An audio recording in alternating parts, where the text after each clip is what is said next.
நம்முடைய இரட்சகரும் மீட்பரும் இருக்கிற இயேசு கிறிஸ்துவின் ஜீவனுள்ள நாமத்தில் என் தேவ பிள்ளைகளே, கெத்செமனே தோட்டத்தில் இருக்கிற அனுபவம் என்னவென்றால், அவர் ஜெபித்து கொண்டிருக்கிறார்.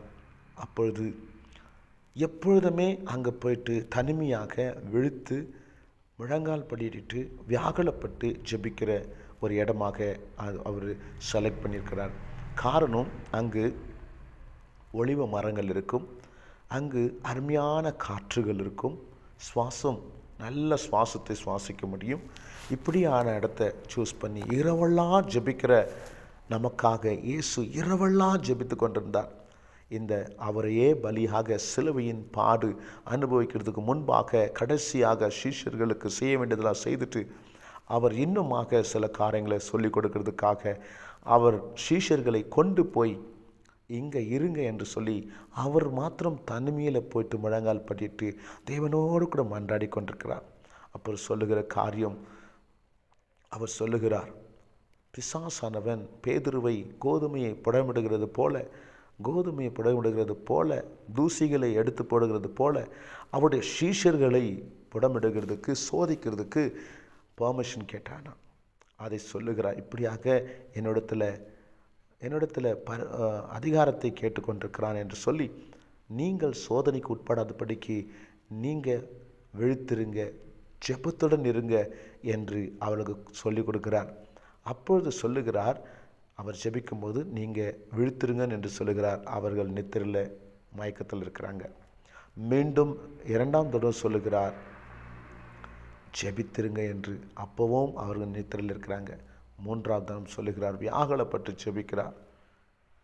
வியாகுலப்பட்டு கண்ணீர் வேர்வை சிந்தி அவர் இரத்த வேர்வையை அவர் மிகவும் வியாகுலப்பட்டு அதிக ஊக்கத்தோட ஜெபம் பண்ணினார். அவருடைய வேர்வை இரத்தத்தின் பெருந்துளிகளாய் தரையிலே விழுந்தது என்று சொல்லப்படுகிறது. ஜெபம் பண்ணி முடிந்த பின்பு எழுந்திருந்து நம்முடைய சீஷரிடத்தில் வந்து அவர்கள் துக்கத்தினாலே நித்திரை பண்ணுகிறதை கண்டு, நீங்கள் நித்திரை பண்ணுகிறது என்ன?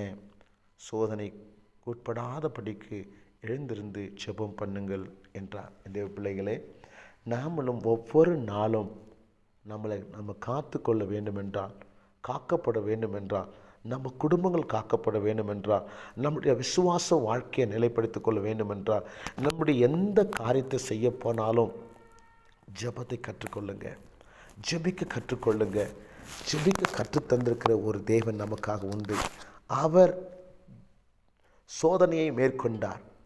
நமக்கு சோதனை மேற்கொள்ளுகிறதுக்காக நமக்கு அவர் பலனாக இருக்கிறார்.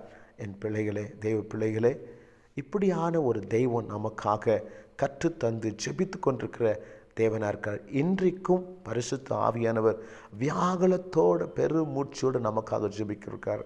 இன்றைக்கும் பிதாவுடைய வலது பார்சத்தில் இயேசு கிறிஸ்து மரித்து உயிரோடு எழுந்தவராக இருந்து நமக்காக ஜெபிக்கிறவராக இருக்கார்.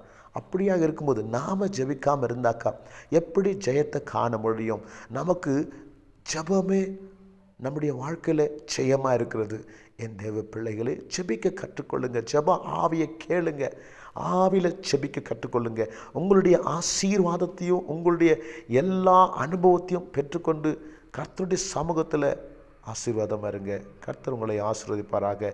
இந்த நாளிலே இதை ஷேர் பண்ண கர்த்தர் கொடுத்ததுக்காக நன்றி சொல்லி ஆசீர்வதிப்போமாக.